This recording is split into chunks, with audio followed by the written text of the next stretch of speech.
okay, what did you do when this guy cut you off and he did this, this, and this? And then 30 people, I'll make sure I'll ask each one of them in the class, what did you do? How did you respond? This person says, I flipped him the bird back. And the next person says, I just turned up my radio, did nothing. And the next person says, I chased him down with my car, and so on and so forth. And I said, so what caused you to do that? And they said, the guy who cut me off on the road. I said, no, he didn't. Because if the guy cutting you off caused your reaction, then all 30 of you would have reacted the same way. What cut you off wasn't the action, but your beliefs about the action. And that's where you're getting into our intellect, right? So if you believe about that guy cutting you off as that idiot is trying to make me look bad, then your consequences, your consequent actions, responses are going to reflect those beliefs. If you're thinking, guy's not worth my effort, he's probably late for work, then your consequences are I'm in peace listening to my radio and it's not going to bother me. So I talk about take that now and apply that, Dan, to a situation at home, right? And your marriage, your partner just always riles you up, or your dad or your parent just always said hurtful, harmful things. And then every time they say or do those things, they trigger you, you're like, and you lash out. And so again, they separate that middle part, your beliefs, and just that's what they did. Thus, this is what I did. And I always have to bring it back to, we call it the ABC theory of emotional arousal. It's Albert Ellis's. Activating event is A, beliefs about the event is B, and C is your consequences.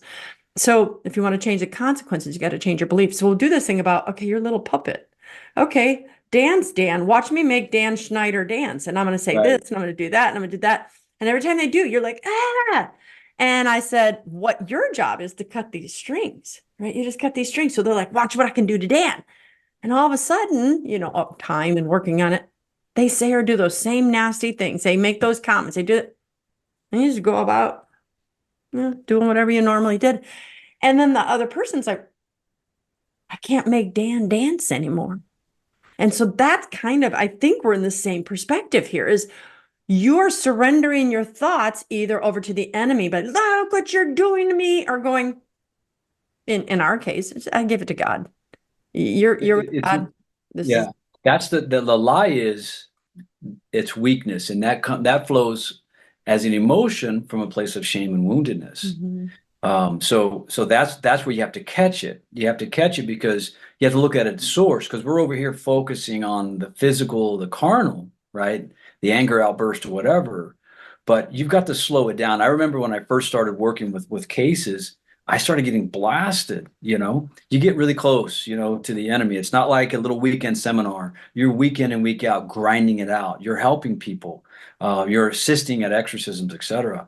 And so I was getting battered, And so I remember going to my guardian angel. I'm like, hey, help me. I appreciate you putting ice on my face and help me get the swelling down between rounds, but slow the punches down. He yelled back at me. He's like, hey, you got to ask me. You know what I mean? Just don't be so stupid.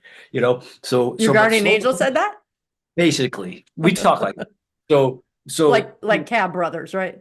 Yeah. He's a big brother that I really didn't want to mess with. But I asked him, like when I watch boxing, my wife marvels because I can go before the fight even starts. I don't even know the fighters. I'll say, yeah, I think the guy in the blue trunks is probably going to win. She's like, how do you know? Like, I don't know. You can tell by the way he moves. He's got a good sweat going, like a certain, you can just kind of tell. And within 2 or 3 rounds, you can kind of get a really good feel. Yeah. So it's how do you, I don't know why I brought that up, my boxing analogy. Well, I don't know. We'll keep it going because we're talking about the primary emotion, and you said you had to take it a step further. So it's not just the weakness. But yeah, exactly. So boxing, football, there's regulated aggression is needed. There's a need for regulated aggression. Aggression and anger is part of who we are. But we're over here looking at the symptoms, the physical things.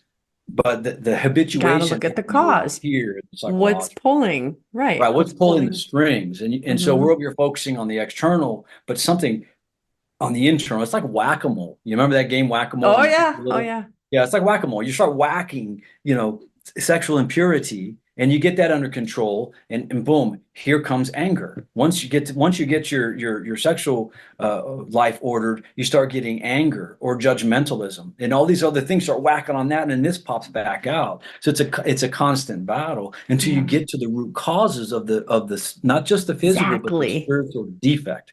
And so here's what we say, and I quoted, I forget who the counselor, the psychologist was, but it's a modern psychologist, and he coined a phrase, and you know this phrase: if you can name it, you can tame it.